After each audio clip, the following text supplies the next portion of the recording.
All right, ladies and gentlemen, may I ask you again to have your seats. السيدات والسادة، هل لا تفضلتم بالعودة إلى مقاعدكم رجاء؟ شكرا.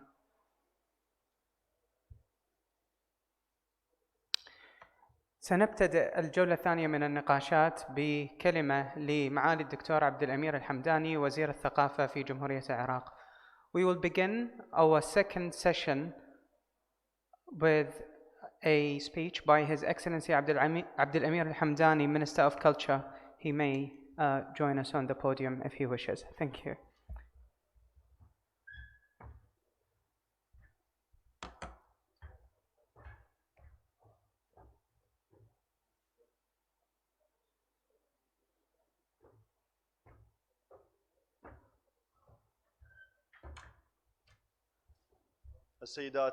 Ladies and gentlemen of the audience, dear distinguished guests, welcome in Baghdad for this forum, this Global Energy Forum.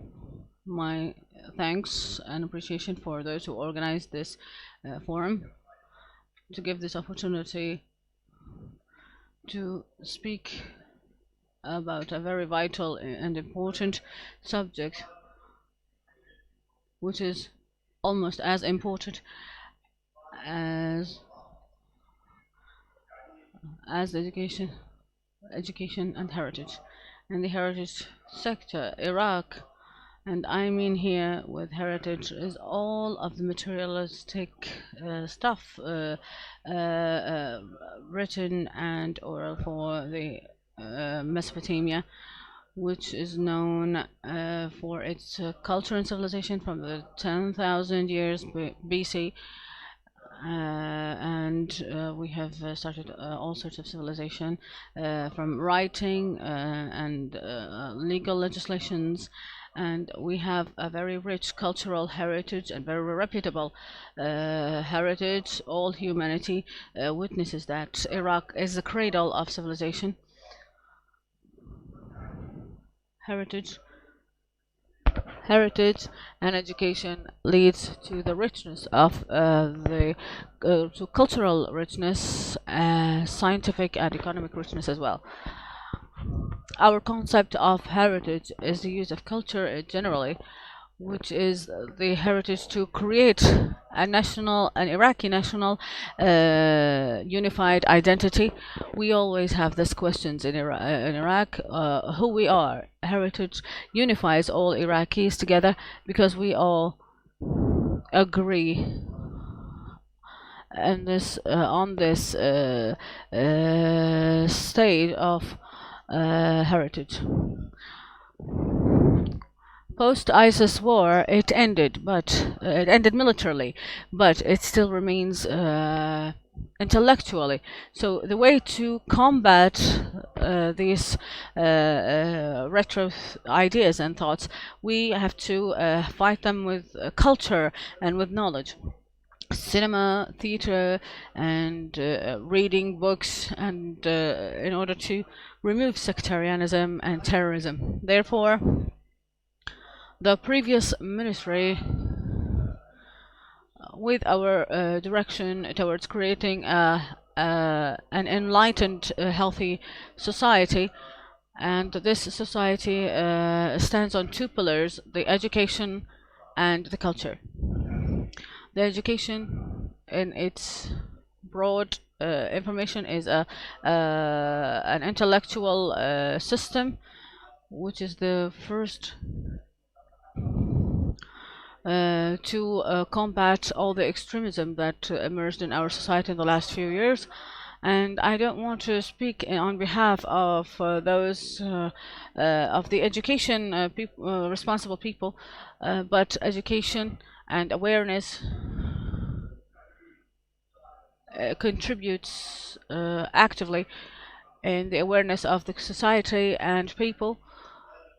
Therefore, we cannot speak of a society and a state.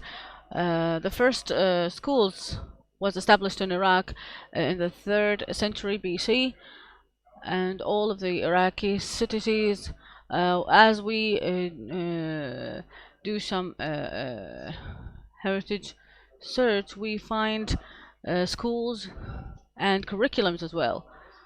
And it's not new that education in Iraq has started, as I have stated, thousands of years ago. What we wish now is that there should be a true partnership between the culture and education in order to establish a civilized civil society and extremism-free country. I would like to conclude my speech with saying that Iraq, as it is famous for petroleum and energy, there is also another phase for this country, which is heritage. And our confirmation on that emerges from our endeavor to create a rich society, a healthy society, a society that has good education, and a thriving society. And the forum of today have focused its plenary sessions for important topics, which is education, and they have added to it the heritage to it. I would stop here, confirming the importance of energy, heritage, and culture to create a thriving society. Peace be upon you all, and thank you.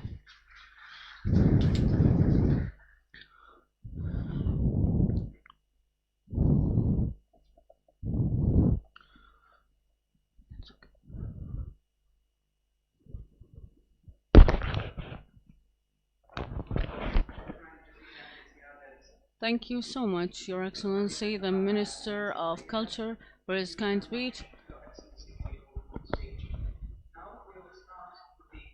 سوف نبدأ الآن بالجلسة الأولى بعد الغداء، وهي عن رياضة Iraq. Also, Mujahid Waisi, founder of Capita, Ms. Abbas, and also Ali Ismail, the co-founder of Fikra Space. May all panelists and moderator, Mr. Mohammed Khderi, partner at Khderi Group, approach the stage. Thank you very much.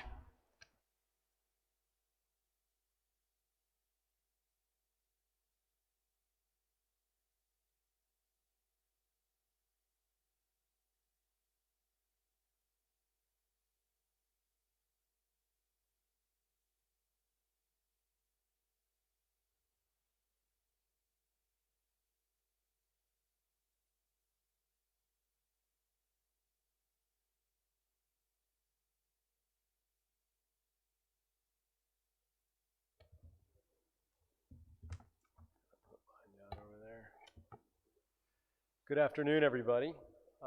Pleased to see all these vibrant faces after lunch. Good to be here. It's an honor to be here at the Iraq Energy Forum.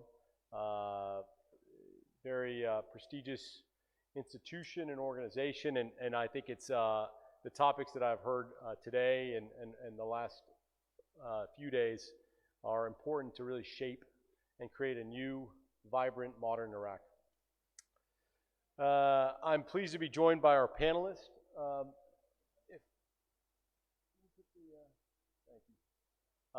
We've got an impressive set of panelists, Ambassador Stratting, Ali Ismail, Mujahid Waisi, and Ms. Abbas from various different organizations. Today we're going to talk about entrepreneurship and access to finance. Before we get started, I'd like to give a little bit of context to some of the discussion that we're having.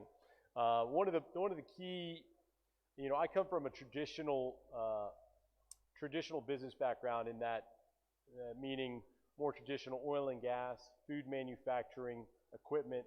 These are the businesses more commonly known in Iraq.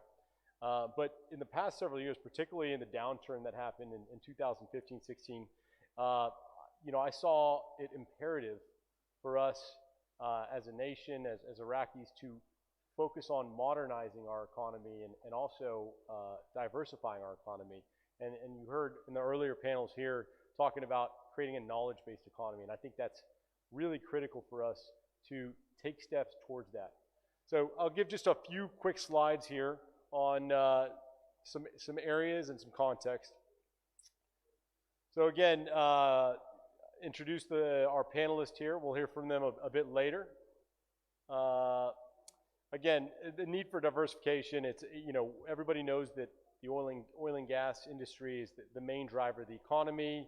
I'd say over 85%, over 90%, but employs very little in terms of the employment sector. So it's a private sector that's still underdeveloped, needs a lot of deregulation to really stimulate and grow that economy. In terms of technology and entrepreneurship, and some of these are a little outdated. I think some of these statistics are from 2018, but high internet usage, high mobile phone usage. You have a young, urban, educated population. You know, I was really pleased to hear about the American University of Baghdad coming soon. You're going to see a lot of these academic institutions start to drive entrepreneurship and innovation, as you've seen in other countries in Europe and the U.S. So, you know, no shortage of investment opportunities in the coming years. Again, these are just the current, you know, specifically on tech, entrepreneurship and development. These are what I call kind of the building blocks of tech and entrepreneurship. These are Tech Hub, Ficra-Space, the Station, Recoded, 51 Labs throughout the country. What these people, you know, what these organizations are doing is they're really creating communities of people, training, developing them with the support of governments, with the support of organizations like USA, GIZ. They're helping us build, create the building blocks for how we then put out those entrepreneurs into the ecosystem to develop. And in terms of a snapshot of just some current tech startups, there are definitely tech startups here. Many of them are ripe for investment, and we'll talk about that. But you'll see on there's a lot happening, and the technology revolution that you've seen in parts of California, Europe, Dubai, it's starting to happen here, and I think we need to take notice. One thing that I'd like to talk about is how we create Baghdad to become an innovation cluster. And when I say innovation cluster, what do I mean? I mean an area that develops entrepreneurs, develops companies, develops an environment ripe for investment. And what you need here is, you currently have the universities, you got the corporations, you have some entrepreneurs. I think what we need is some support from venture capital investors and a little push from the government. What I mean by the government, I think we need to start creating some free zones, some areas that allow us to do business, allow a clear legislation for foreign investment to come in and invest into a lot of these startups. Because, you know, having spent time in Dubai and California and the US, people have their eye on Iraq and they really want to invest, but they want to know how they do that. And so I think creating those areas, those investment areas, and creating areas for entrepreneurs to be able to grow and develop their businesses in an easy to do business type of environment is critical. So we'll talk a little bit about access to funding. I'm going to, you know, probably rely a little bit more on Mujahid and Ali on those areas. But you know, right now, as we talked about, there are organizations doing a lot there, but many of these startups need investment. And again, access to funding. Right now, you're looking at how do people raise funding? Friends and family, angel investors. You do have some traditional bank loans and regional VCs, but we need to create more investment directly in Iraq. So with that as the context for our discussion, I'm going to turn it over to our panels. And we'll start with Ambassador Stratting. If you don't mind, Ambassador, would you like to share a little bit about your thoughts on the ecosystem and access to entrepreneurship and access to finance, please? Thank you.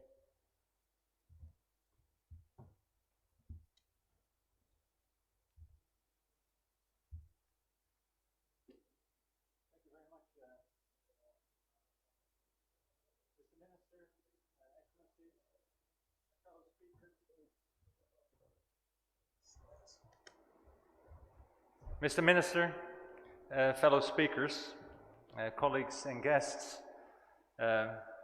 Thank you for inviting me here to this interesting panel. I feel really honored. But it was not really necessary to invite me. The participation of my fellow panelist, Mujahid, means that really I have no reason to be here. He is the driving force in Baghdad of the Dutch entrepreneurship program that's called Orange Corners. I will talk about that a little bit more later on. I'm feeling a little bit out of place on the podium with all the young, dynamic entrepreneurs, so I want to tell you a little story to prove that I'm innovative and entrepreneurial as well. You may have noticed on the program that I was presented as an ambassador designate. This means as an appointed ambassador who has not yet presented his credentials. But actually, I did present the credentials yesterday, at least the copies to the foreign minister, and we talked a lot about entrepreneurship, because that's what he wanted to talk to me about. So this is my first official day as ambassador of the Netherlands to Baghdad. I am new to this position, but I'm not new to Iraq. I have been working here for over a year now as the deputy ambassador, and my headquarters promoted me to ambassador, which is quite unique. It's a quite unique procedure in the diplomatic world, so one could say it is a diplomatic innovation. So with this diplomatic innovation, I feel like a diplomatic entrepreneur. And that brings us to the session of our panel today, entrepreneurship. But before speaking about that in more detail, I would like to quickly give you an overview of the four main priorities of the Netherlands in our cooperation program in Iraq, of which the main objective is to contribute to stable and prosperous Iraq. One is security, the second is migration, third is human rights, and the fourth is private sector development. On security, there can be no stability in Iraq without security, and there will be no prosperity without stability. Iraqi progress starts with security, and until recently, the Netherlands has focused its effort on militarily defeating ISIS, but in this new phase, we will focus our assistance beyond that on training and capacity building. On migration, this topic has two sides. We would like irregular Iraqi migrants in the Netherlands, those that have no right to stay there, to return to their homeland. Their country needs them here. They need to become entrepreneurs here. And the second side is we would like to step up our assistance to those that return, but also to IDPs and refugees. Some of them may not be able to return to their places of origin. They need more self-reliance by increasing opportunities for education and income generation, and we are ready to help. The third topic is human rights. Some feel that Western countries always talk about human rights, and that is true. Respect for human rights is the cornerstone of the Dutch foreign policy. We are convinced that respect for human rights is a prerequisite for sustainable stability anywhere. No economic growth without stability, and no stability without respect for human rights. I think Iraq must improve the human rights of minorities, women, and yes, LGBT.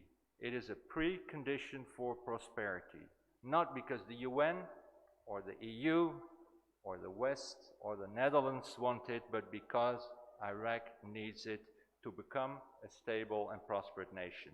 Only with respect for human rights will Iraq become attractive for foreign investment, and will it develop its private sector. Talking about this private sector, Iraq has a lot of oil. In a way, it is a so-called rentier state. One could say it suffers from the oil curse. As a Dutchman, I know all about it. Because of our natural gas resources, we suffered from what has internationally become known as the Dutch disease. No need for structural reforms because the money keeps flowing in anyway. But Iraq needs to diversify its economy. Young Iraqis need private sector development, providing private sector jobs. Not all Iraqis can or should work for the government. Improved job opportunities in the private sector will provide an alternative to migration and will mitigate the threat of extremism. By working on improved employment, we focus on agriculture and on water. In a way, we say Iraq needs to shift from oil to soil. But a flagship program in this country is on entrepreneurship. It's called the Orange Corner program.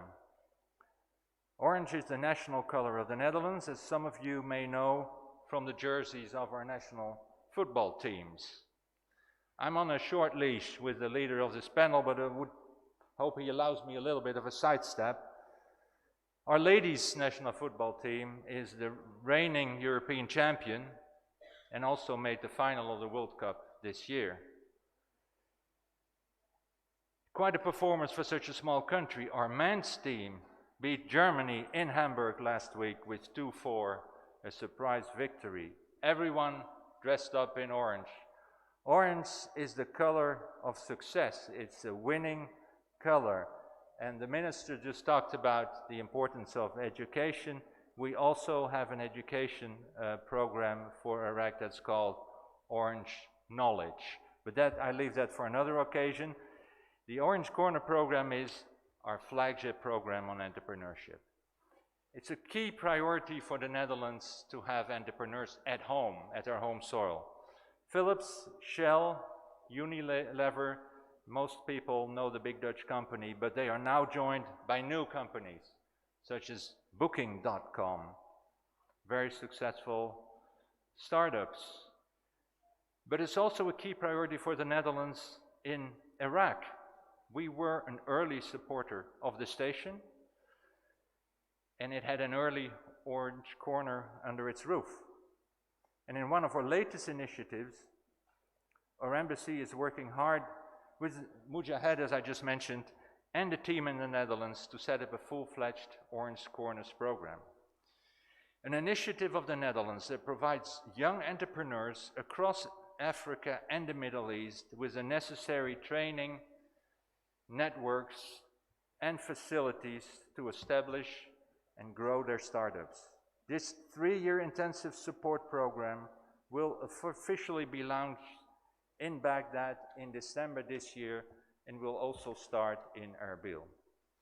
Twice a year, a group of 20 startups will join Orange Corners for 6 months. They will get support with business idea validation, branding, but also raising capital, so access to finance, the other topic of this afternoon. I'm looking forward to the opening of the Orange Corners program in Baghdad and to listen to the selected entrepreneurs to our program. And my plan is to share those observations and experiences of the entrepreneurs in a later stage with the Iraqi government in order to see how we can jointly improve the business environment. That brings me to access to finance. There are few countries in the world where doing business is harder than Iraq.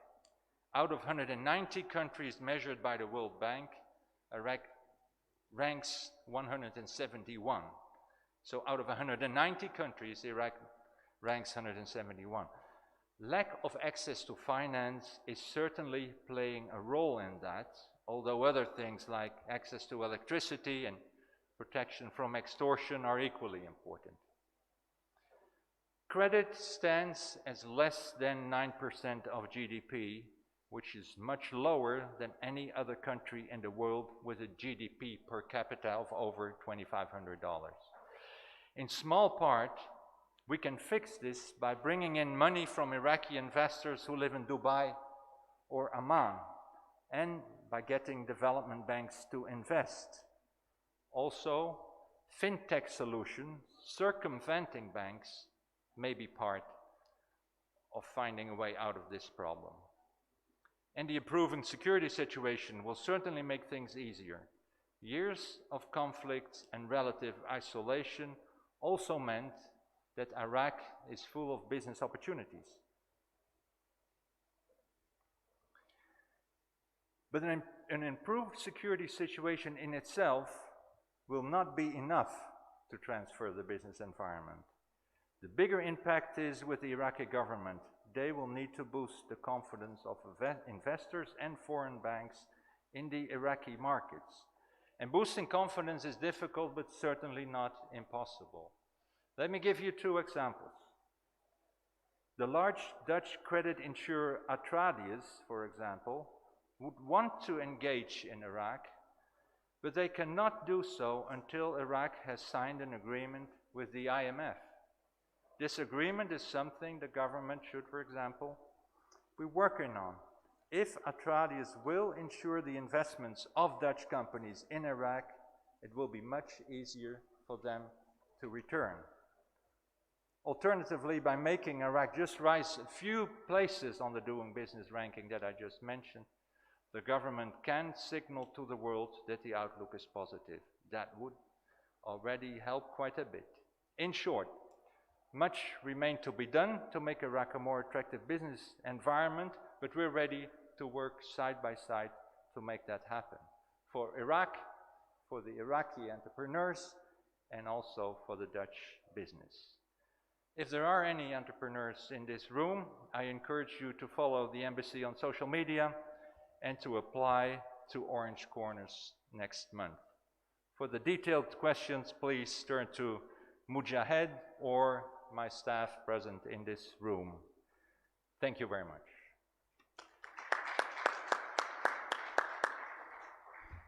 Thank you, Mr. Ambassador. Appreciate your comments there. We'll turn it to Ms. Abbas, who's with an international development organization, to share some thoughts herself. Thank you very much. You need to click.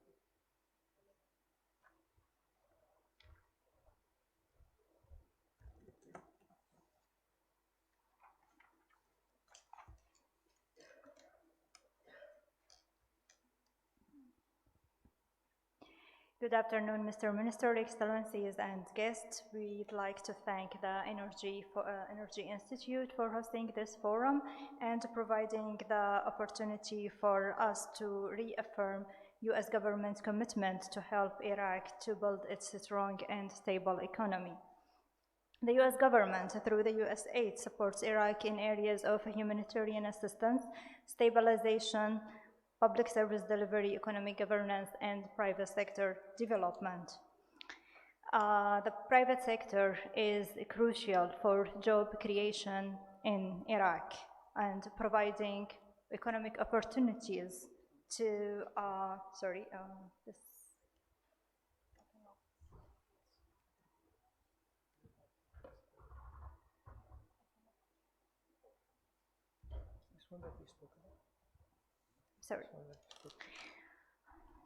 economic well-being highly contribute to stabilization of communities. The low-level growth of Iraq's economy has limited the economic opportunities available to Iraqis, especially at the newly liberated areas. Due to its war against Daesh, Iraq is facing significant fiscal challenges that impeded actually its growth development and limited the economic opportunity and job opportunities for communities in those areas. For the governorates that were occupied by ISIS, we can see that poverty increased. The internal displaced people, they have no economic opportunities. They lost their job. Also, even the returnees, they have no opportunity to rehabilitate their jobs and to actually revive their businesses due to a lot of factors. To boost the Iraq economic growth, US aid and supports private sector development through its programs that are focused on building capacity for entrepreneurs and startups with a focus on small and medium enterprises, as we believe that the private sector is the engine for job creation in any country.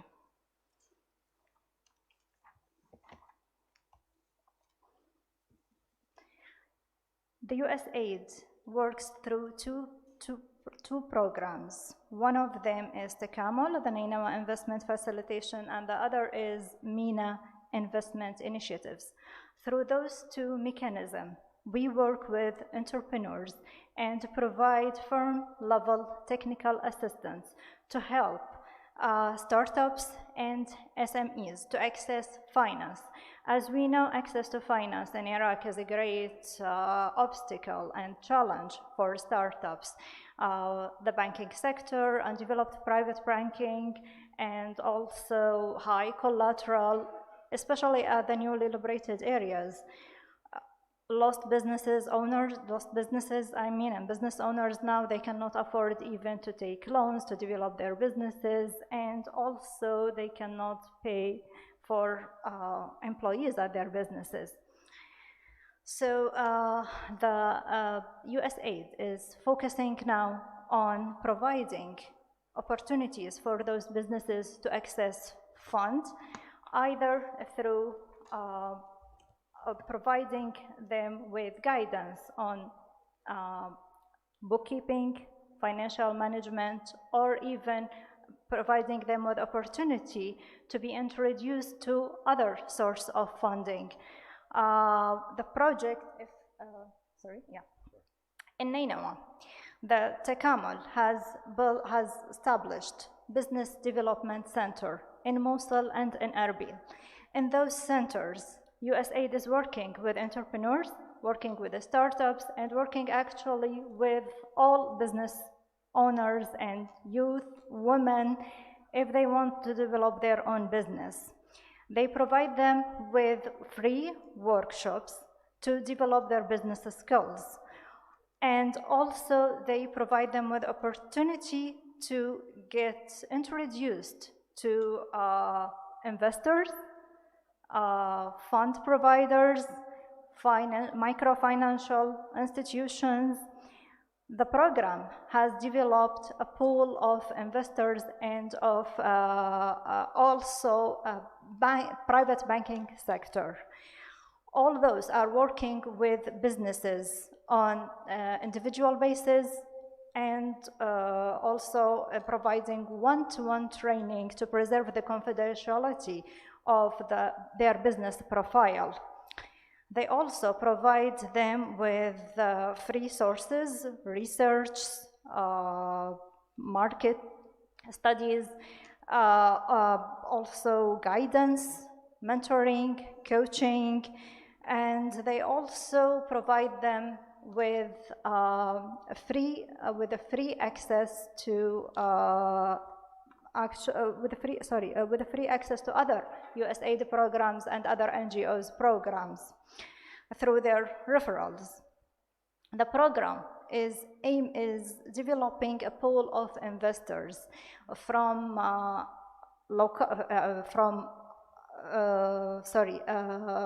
other countries and through the local investors in Iraq.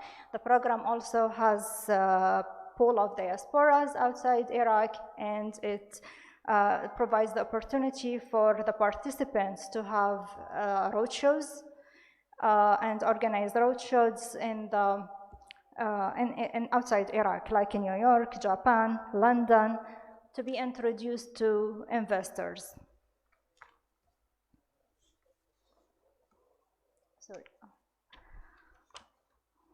So far, we have reached to 143 beneficiaries, men and women. We provided workshops on access to finance, bookkeeping, entrepreneurship, management. Also, the Iraqi we found that the Iraqi business market is rich with resources. Starting from May, we have been able to identify at least 28 investments that are ready to be introduced to other private investors. And actually, through our contractors and subcontractors, we organize sessions between the entrepreneurs and the startups and between other investors from outside and Iraq. And they all showed interest in putting their money, assets, experience in those projects. As you can see, like most of the projects are in agriculture sector, and that's really crucial in Nainawa Plain and newly liberated areas. Other program that USAID is funding is MENA Investment Initiative.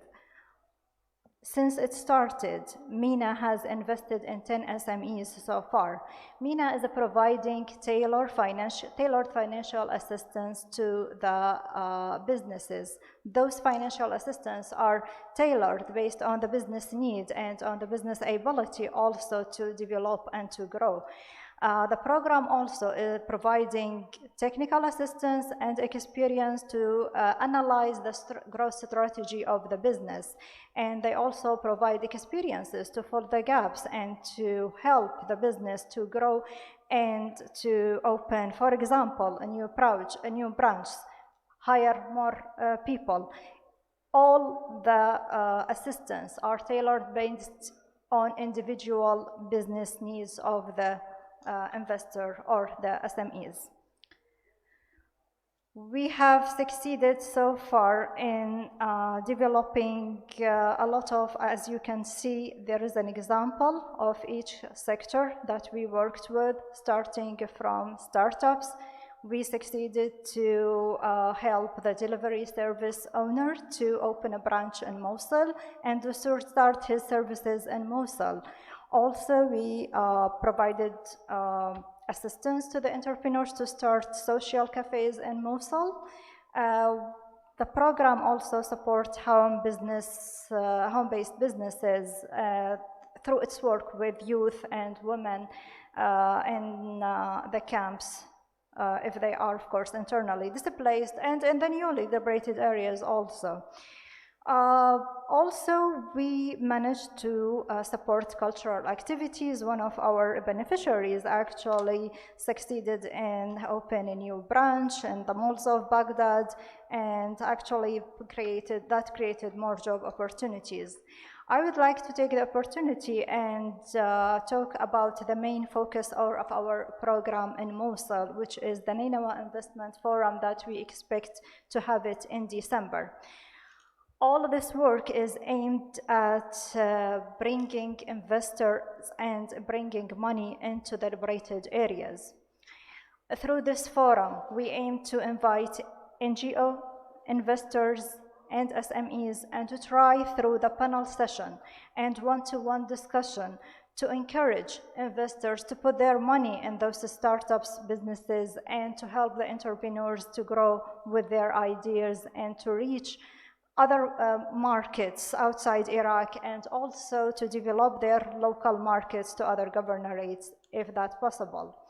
Those 2 days conferences will link people from different countries and will link also the SMEs that we have been working with and supporting for the whole past months to provide them with opportunity to introduce their portfolio to the international investors, and also provide the opportunity for international investors to see the opportunity. And the Iraqi market actually has a great potential. All businesses have like the amazing turnout. It's less, it's very, very much less than other countries around, despite all the wars and all the security situation that we are facing. The forum also will provide space for the IDPs, the internally displaced people, also to showcase their businesses, just like for support if they couldn't find like much more promising investment opportunities in that forum. Thank you for your attention. I hope that gives you a brief about our work in Iraq.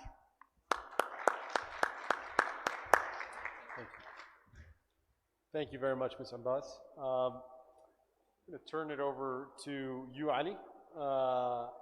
Ali is the co-founder of Fikraspace, one of the earliest tech communities in Iraq, been featured on many different media outlets. Give us a little background on Fikraspace, what you're doing. Give us a little introduction and in terms of your relation and connection to entrepreneurship in Iraq. Okay, so hi, my name is Ali Ismail. I'm the co-founder. Thank you very much. I'm the co-founder of Fikraspace. We've started in 2012, like as a group of young, I would call them like kids, to like build a community around technology, people who are interested in turning their like technology products to ideas and so on, like their code into products. That started in 2012. Then we've like things went fast when we organized Startup Weekend, and we found that there is like potential, like the young people had an interest, got curious about this kind of trendy thing that's happening around the world, and finally is coming to Baghdad. The words like startup and entrepreneurship was very new to the community at that moment. Then from that moment, like forward, we've organized hundreds of free workshops for young people. We didn't take any investment. We didn't take any funding from the international community, because the time that Fikraspace was working is when ISIS came into Iraq, which is the focus of the international community was only on the humanitarian side. So there is no much interest of the international community for the development sector of the startup, and yeah. So, but we kept doing our workshops. We've done like a couple of campaigns. We've did like a tech fair. We've hosted around 20 startup. That was in 2016, and also. Yeah, I think that's mostly what Fikraspace is doing. And also we've organized like 2 to 3 months boot camp for developers. So basically our main goal is to enable developers and turn them into entrepreneurs, because every developer should think about his code as a product that he can sell, and leveraging the social media channels and like the distribution channels like the Play Store and the App Store to distribute their product. What else? So I mean, you were giving them a community, but you were also providing them real hard skills in terms of how to develop, how to code. Yeah. Amongst the other organizations that are doing it now, I think your organization was one of the first. Sure. What instigated this? How'd you come up with this? Basically, this came out of jealousy, because like every neighboring country have a lot of boot camps, a lot of accelerators to support the tech ecosystem. Like whenever I go to Egypt, or I go to Lebanon and to ArabNet or Rise Up Summit, there's a lot of like money and numbers that pop up to my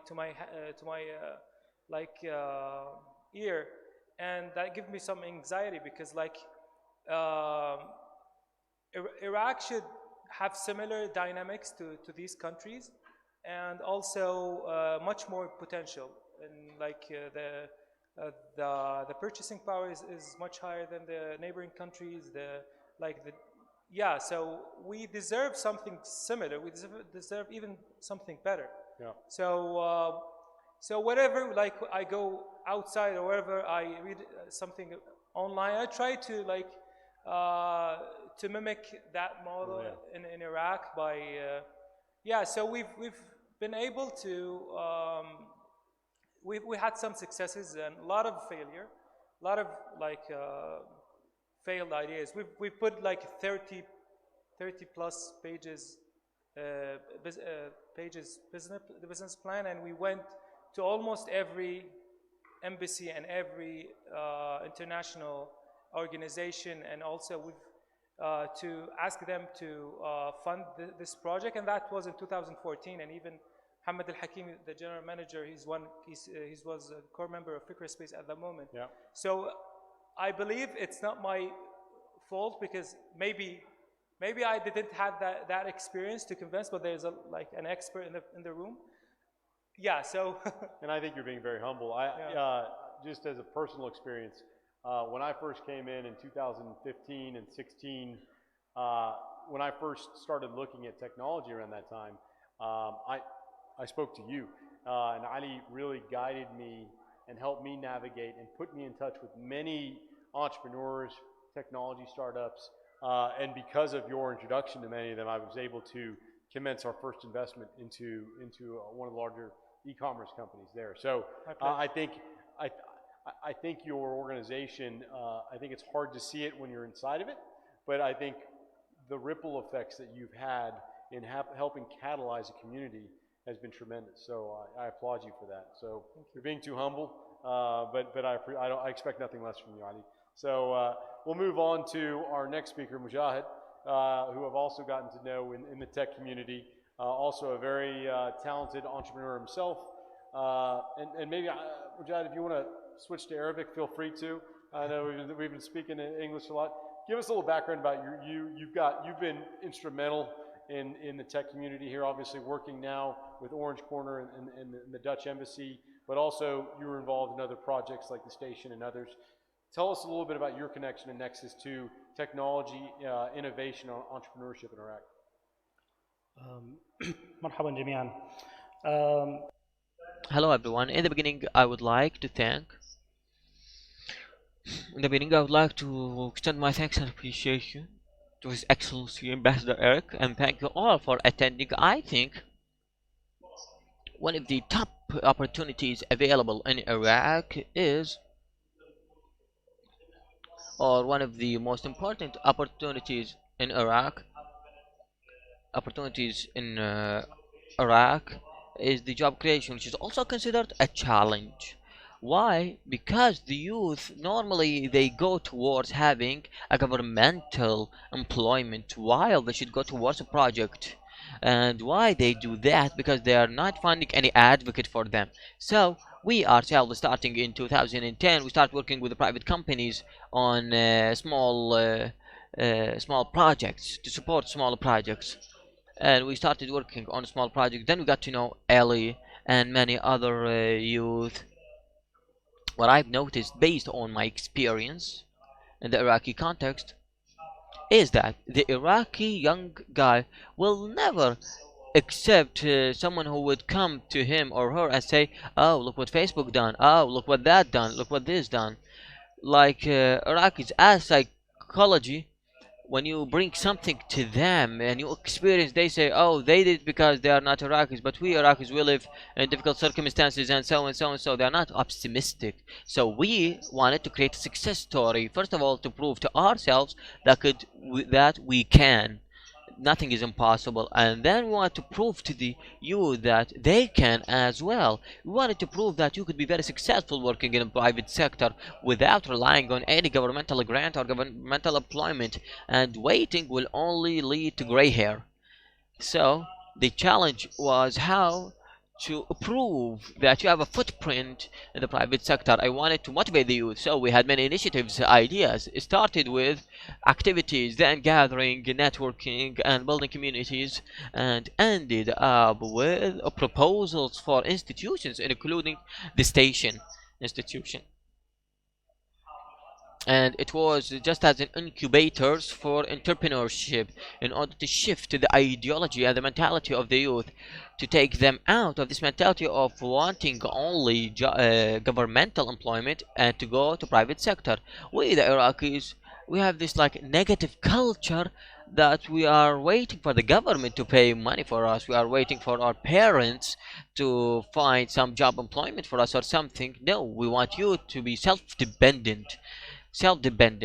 We have, for example, Muhammad al-Akhdari and others who build up their own feet, build up their own selves from scratch. This is what we want for the youth of Iraq, and we are speaking right now about the access to finance.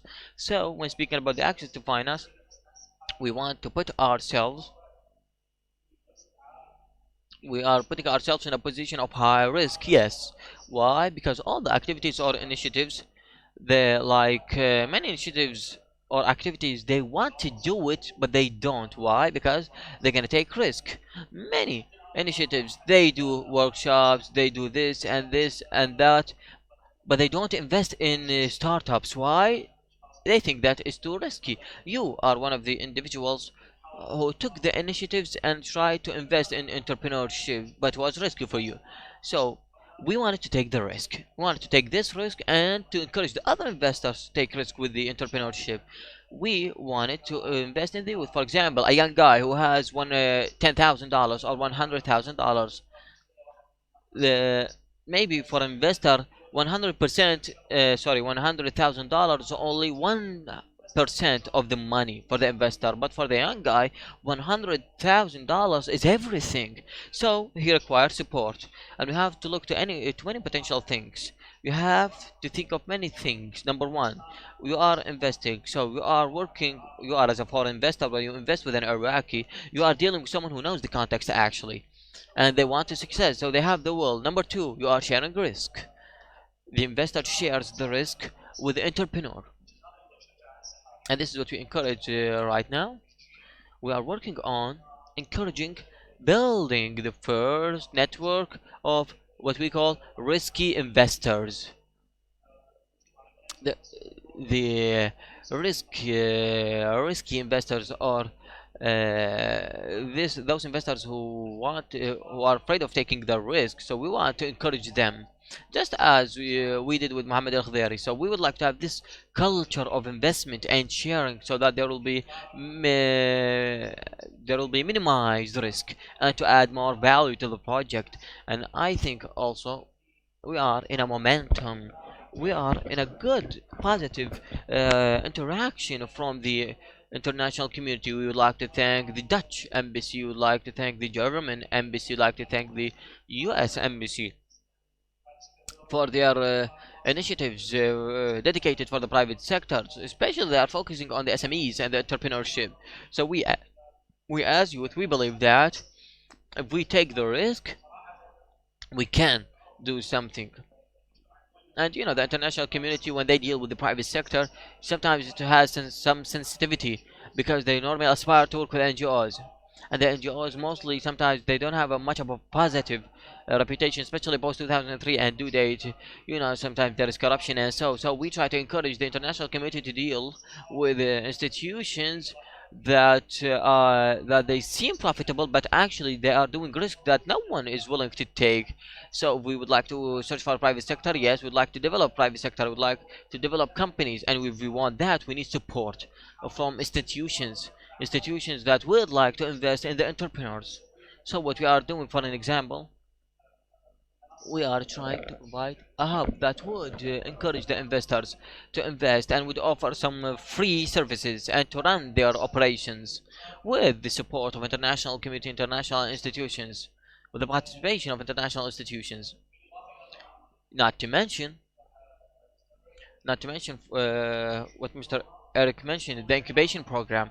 Iraq is in desperate need for this program. Many initiatives, they've been there in Iraq, but actually most of those programs only targeting the awareness, raising awareness, or encouraging youth to get access to this market. But there is no intensive program, 2 months, 3 months program. That would be a key reason why the youth would access the market, or to create startups, a true incubator for startups.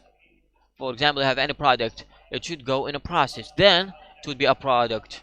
Normally the people work on the incubators and the entrepreneurship accelerators. This is to have an efficient programs in the private sector. We the youth, and me myself, I believe that it is not only a matter of startups and tech for businesses or investors, uh, but the SMEs in general shall take the spotlight.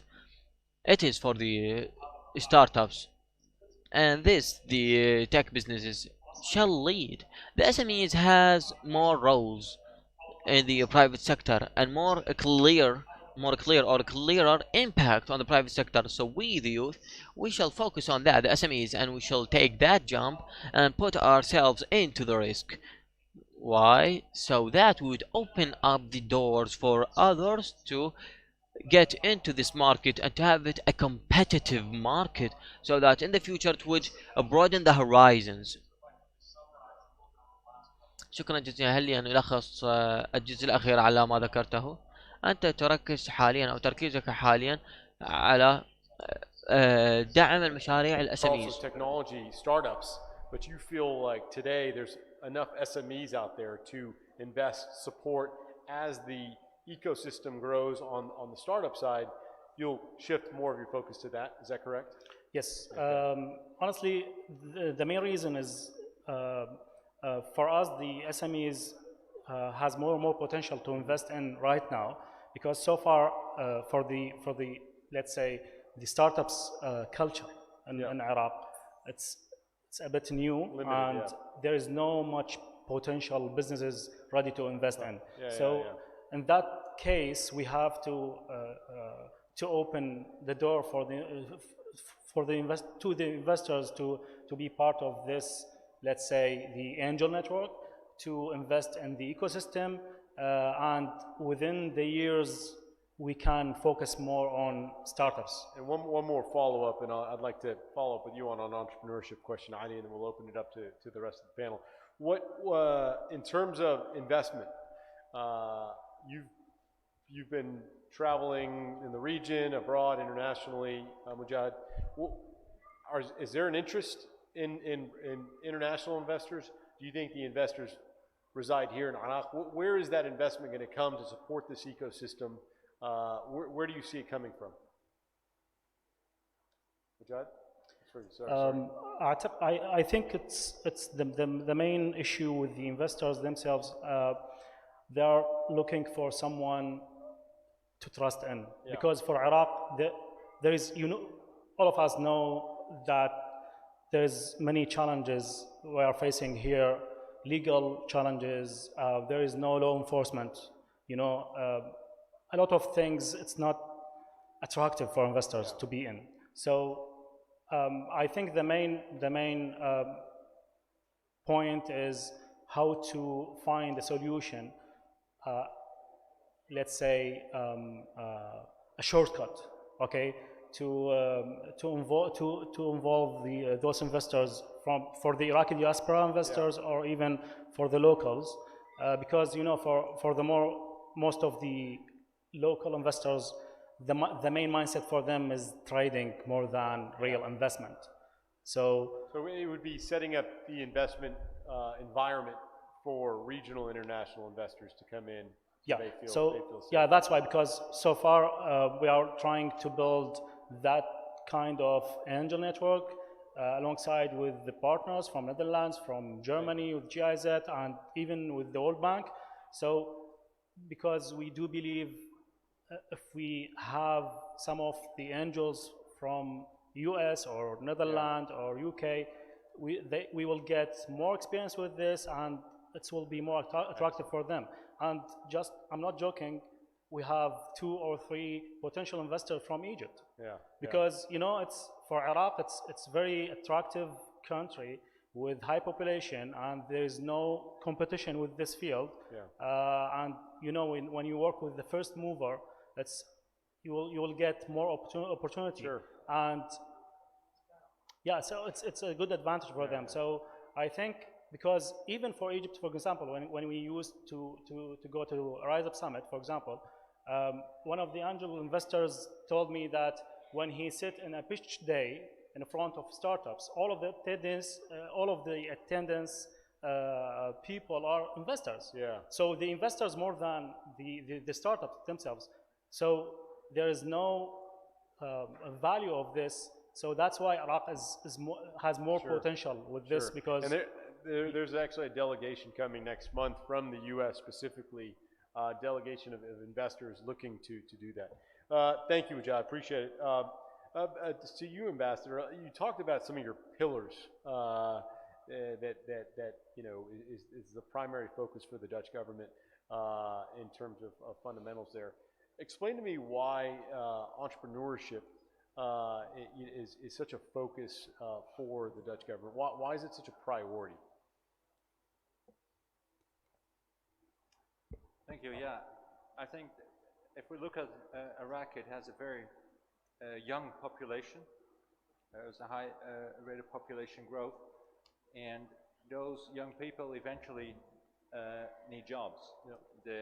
They need employment, and it's our conviction that it should not be the government absorbing all these young people into their system, but that the private sector needs to be developed to provide stability and long-term economic growth and employment. So that's why we focus on this entrepreneurship thing. So that's one reason. Another reason is that we have seen similar developments in Africa, and we have established a model that was just explained, the Orange Corners model, that works in other countries because it's tested, the system, and we involve local knowledge to adjust it to a specific situation. That's why we have Mujahideen on board to help us out. Thank you, Ambassador. Ms. Abbas, I've got a question for you. In relation to USAID's programs here, what lens does USAID take in terms of these programs? I mean, put in another way, is this a national security interest for the U.S. government? Why is this such an initiative to get entrepreneurs, individuals, males, females trained up? What is the primary focus and background, similar to why the Dutch government is doing it? What's the interest of the U.S. government in developing the ecosystem here?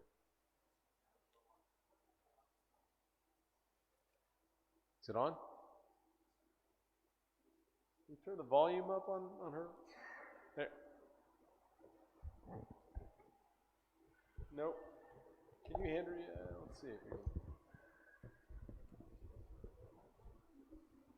Maybe switch seats. Yeah. We're going to shuffle some chairs around here. Okay, thank you. Shukran Mujahid. Yeah, so again, what's the context in which USAID, U.S. government supporting these initiatives? Actually, because the economic well-being is very important for the stabilizations of the communities.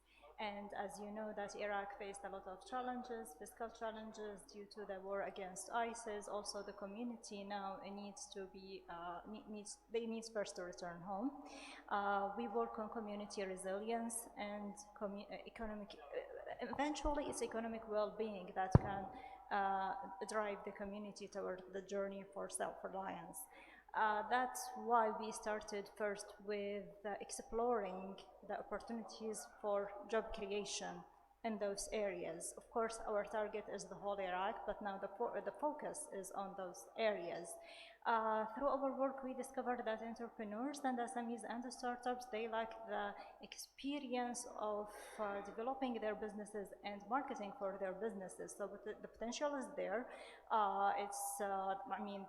There is very clear opportunity for making a profit, for making also a successful investment, but they lack the experience because Iraq was kind of isolated country during the past years, and they have no interactive relations with other international markets. That was the main challenge. Of course, also the access to finance.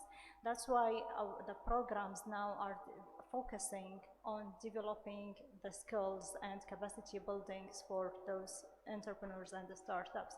But later on a second stage, we are working also on designing a new program that can provide fund and provide like more like active access to finance through our like sponsors, of course through first the US government and then through other donors and NGOs as well.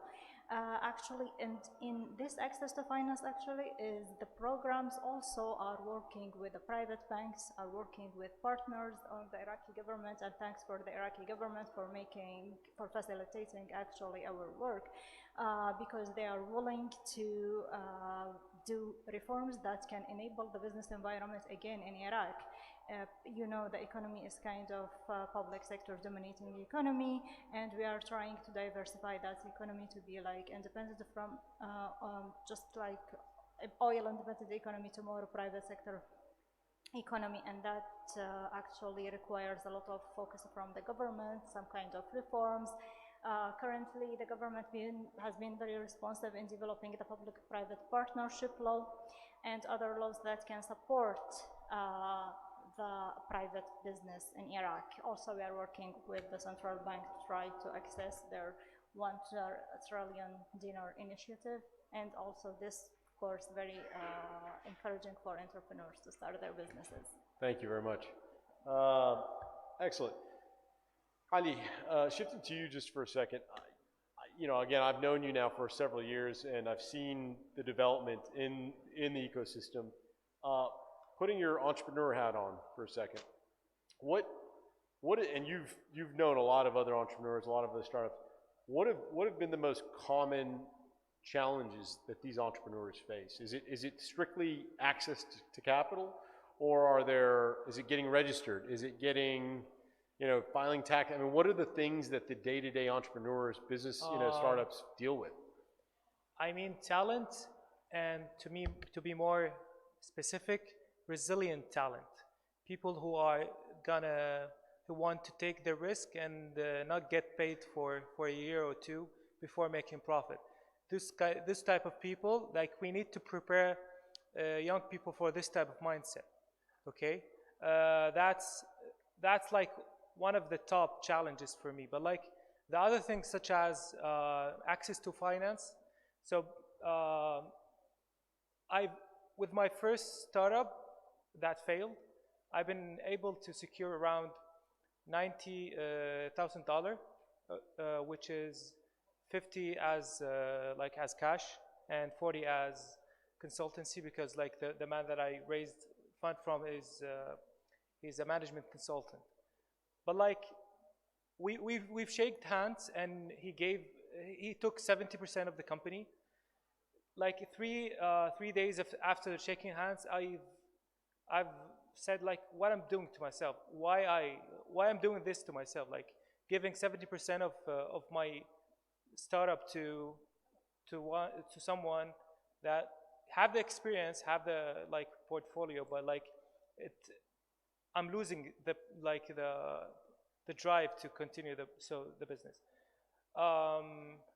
So afterwards, the company failed, but that's a lesson learned.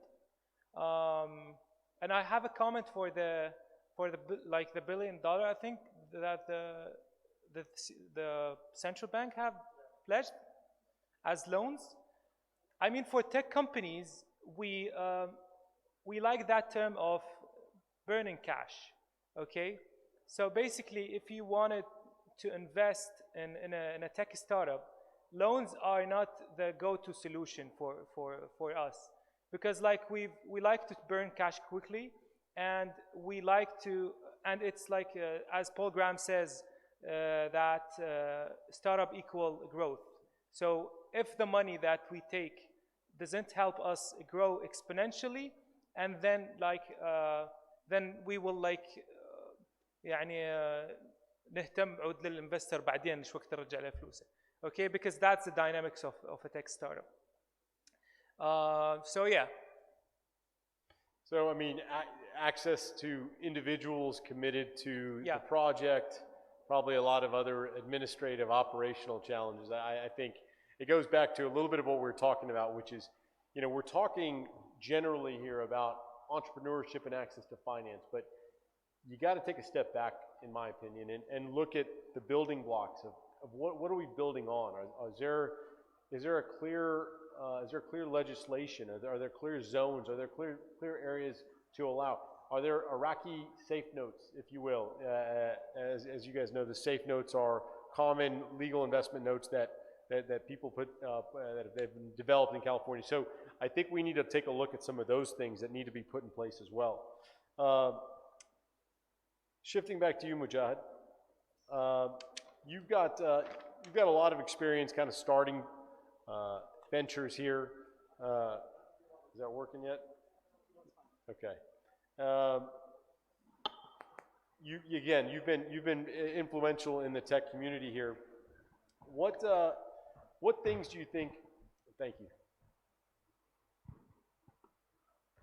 What are the things you think can be done, whether it be through the private sector, public sector, to foster and develop, help kind of catalyze more so the entrepreneurship, the tech and entrepreneurship community, as well as helping catalyze access to finance? What things do you see that can and should be done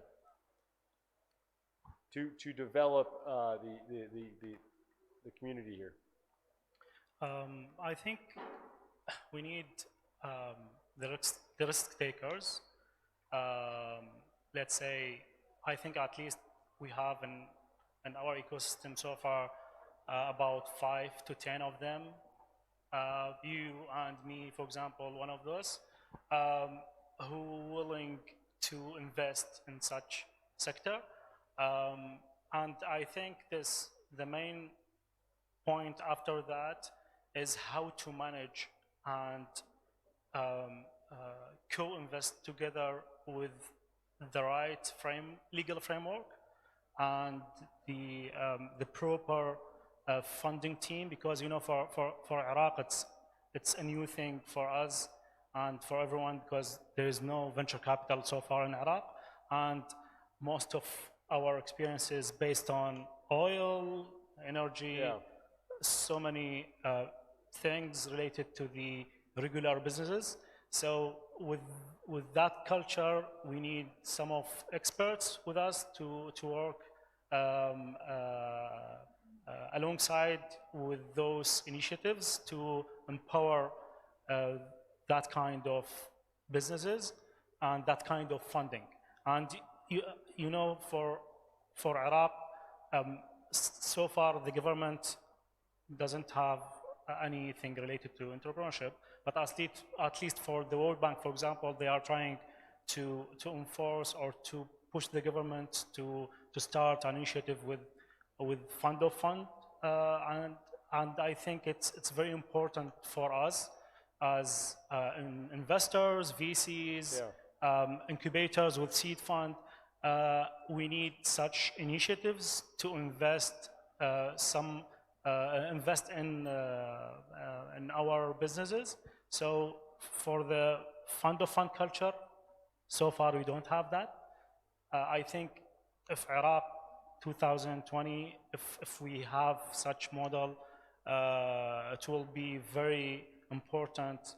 And just like when Ali mentioned about the initiative of loans of the CBI, we do believe that 100%. Honestly, there is no value of getting loans, even for Miswak. You are right now, you will invest in Miswak, and Miswak getting loan before that. And honestly, I don't think it's not a good step for any tech startup to jump in any loan opportunity, because we still need someone to take the risk with us, and it's risky, 100%.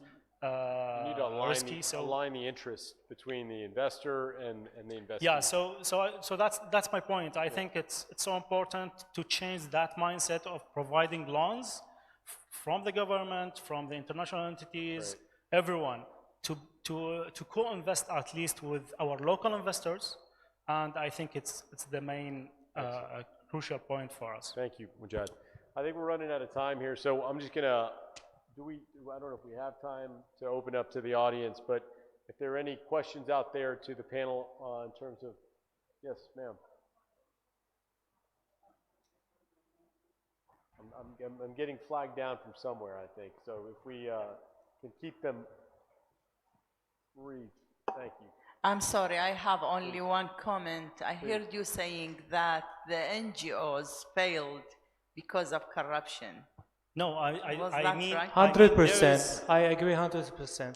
No, The NGOs, it's a big part No. of the problem here in Iraq, and it should be treated differently than, and should be given different focus than entrepreneurship, because like NGOs failed miserably in the humanitarian side and so on.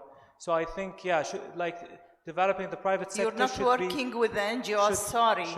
We're working with the NGOs, and we know they have made the private sector change should be left in to the this private society. sector. Thank you very much. They have been working with IDPs, with orphans, with widows, with women, and they are making change. I think it's unfair to say that in this forum. Thank you.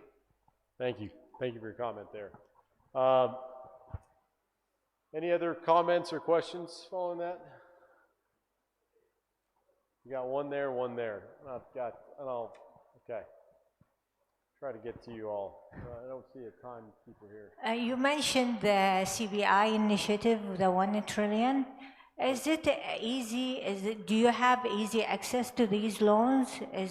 What's the criteria to get these loans? Majad?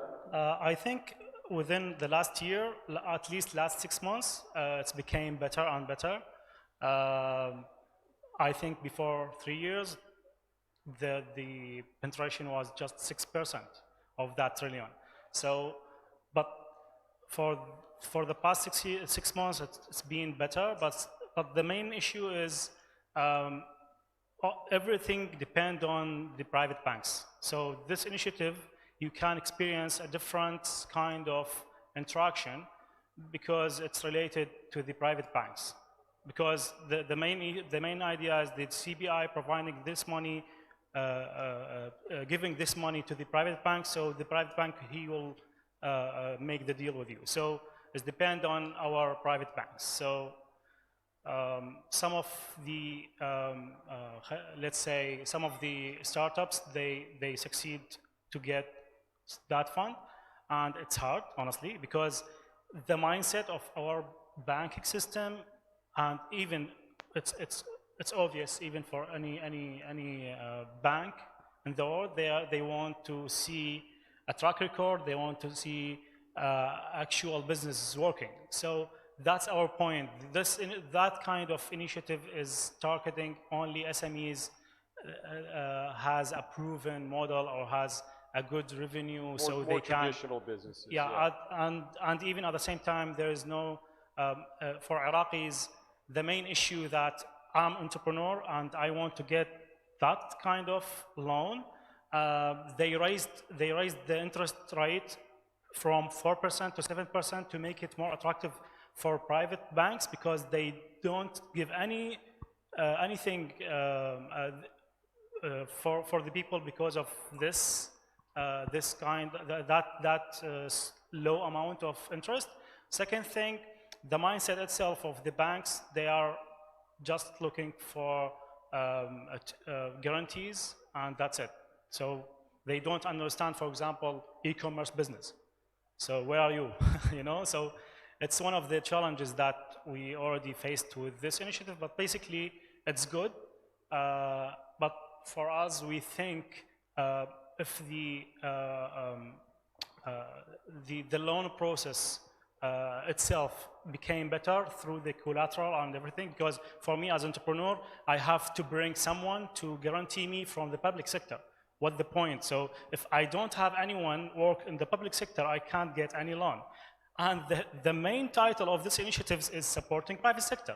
You know what I mean? So mostly, apparently, the main people can get, the more people can get access to this fund is the people who has a relative or his father or someone working in the public sector.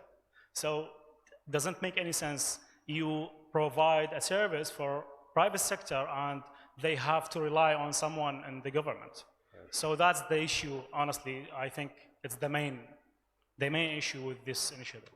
Thank you. I think we've got maybe time for one more question, and we'll have to wrap it up. Thank you, Judd. Robert? Oh, okay, we've got one there as well. Okay, 2 more questions. Just after. Thank you very much, Robert Tollister, Iraq Energy Institute. Truly fantastic insights from the panel. Just briefly a comment. I think it's important that we distinguish between the good work of humanitarian NGOs and the very important work of private sector development. Now, the digital ecosystem in Iraq has come a very long way in a very short time. That's been really amazing to see. What are the hopes of the panel in a decade's time, perhaps? Where do you hope Iraq's digital economy is in a decade's time? Thank you. I believe this question is for me, right? Yeah. Go for it. Okay. So in 10 years, I hope that the financial inclusion will be much higher than now, and the restriction should be left from Iraq so that we can digitally trade with other countries. Because for me, when I like to build SaaS services, software as a service, but the main challenge in scaling up to outside Iraq is the payment gateway. Okay, so I wish that the banking penetration will be much higher, because that, along with cheaper internet, that will build what I hope for Iraq is to be I don't know, I don't want to call it a unicorn factory, but I think Iraq has the potential to be a unicorns factory. A unicorn, it's a company that valued at 1 billion or more. And I think Iraq have that potential to do so. Okay, quick comments. Anybody else? Thoughts on, Ambassador? Thoughts on where Iraq could be in 10 years? Yeah, where it can be, I don't know. Where I hope it will be is that, as I already mentioned, I hope the startup or the entrepreneurship sector will turn into a solid economic sector that will be able to absorb part of the employment for young people. It will also be a regional hub and an example for the surrounding countries in the region. Thank you, Ambassador. Any comments, Mujad? Sambas? Of course, we are very optimistic. Otherwise, we wouldn't have asked all investors from around the world to come to Musa in December. So hopefully the next 10 years, of course, will achieve better economy. بصراحة بالنسبة لي الجواب شوية ممكن يكون متشائم. أنا ما أريد أشوف العراق بعد 10 سنوات مدينة أو بلد بتكنولوجيا عالية فقط. المشكلة إحنا بعد 10 سنوات إذا ما نحل أتخيل أو واحدة من أهم المشاكل اللي ممكن تواجه البلد بعد 10 سنوات هي الزيادة السكانية العظيمة، زائدا الاعتماد فقط على النفط، وهاي المصادر اللي موجودة حاليا هي كارثة كلش كبيرة. فبالنسبة لنا التكنولوجيا والحلول الاقتصادية البديلة لتطوير القطاع الخاص مسألة أساسية. إذا ما سويناها أعتقد البلد راح يروح الكارثة كلش كبيرة. فالمسألة مو قضية أنا راح أحلم بمدينة أو دولة بها تكنولوجيا فقط. المسألة هي هاي لازم نسويها لأنه اكو تحديات عظيمة لهذا البلد. احنا سنويا 1 مليون شخص ينولد جديدين، فيعني بعد 10 سنوات احنا 50 مليون. Absolutely. Okay. Thank you, Robert. Really appreciate that question. I think we had one more question right here, and we'll shut it down after that. Yeah. I have 2 questions actually. One for regarding the CBI and the microloan program, which has its own obstacles and bureaucracy. What I was thinking is, why not define a new approach to it? Basically, create a partnership between the banks, the private banks, coach those entrepreneurs and help them start up their businesses under supervision of the bank. This way the bank can secure their money and they can somehow help in developing real businesses, real success stories. And sorry, my other question is for the US aid. So far there has been so many initiatives mentioned by US aid regarding CSP, Community Stabilization Program, and for us and Tijara, and actually we haven't seen any facts and figures about or any appropriate success stories that have been a result of these initiatives, with all due respect. So we start with Mujahid, sorry. Basically, to be honest, I think for our sector, for the SMEs empowerment and entrepreneurship, we don't, for me, I believe, and even for the whole world, the banking sector is don't have that much interaction with the SMEs, with the startups, at least with the ideation stage, seeding funds. So that kind of investment must to depend on VC or angel investor or any other initiative. So the main issue here, it's the bank itself has to offer something different than loan. They have to invest by themselves in this. So that's the issue. So they have to think about this as an opportunity for them to invest and not to give loan.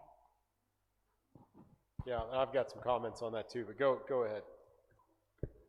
Thank you for your question, and thank you for mentioning previous projects for USAID like Tijara and for us, and also there is INMA. Actually, we had many success stories for those projects. For example, fish farms, I think also in livestock, especially in, I think it was also in Mosul and Babel. For us also was great success because many people that we meet were using this for us website to apply for a job, and many of them actually got job through that website. The problem of all the USAID project, the project is for 4 years or 5 years. If you are helping someone to start its business through a grant or technical assistance or any form of assistance, that beneficiary should have the mandate to continue after the program ends. They should not be like relying 100% on the presence of program. Our programs is only for 2 years, 3 years, 4 years. Tijara and INMA actually for some circumstances were closed in the middle of the implementation. I think, I mean, it stopped at 2010 or 12. However, in those 4 years, actually, we had great success stories from many of our participants, applicants, beneficiaries. The other thing also, most of the businesses that we are helping are very small businesses, like home-based, family-based. It's not like a huge investments that can create real impact all over the country. That's what we are trying to do in our next step and our next program, focusing on a huge investment, focusing on bringing investors from outside Iraq, Iraqi investors who have left Iraq, and they are willing actually to put their money in the country because they are more familiar with the market situation and with the economy here. Many obstacles we are facing, like lack of trust of the banking sectors, the security issues. Investors are reluctant to put their money here. All those issues that we are working on it slowly, maybe, but I'm pretty sure that we are making a huge progress in very short periods. Relatively short. Excellent. Well, I think we are out of time. I want to thank the ambassador, our distinguished panel here. Thank you for your insights. I want to thank the ministers for their patience and attendance here. Thank you all very much, and please join me in a round of applause for our panel. Thank you.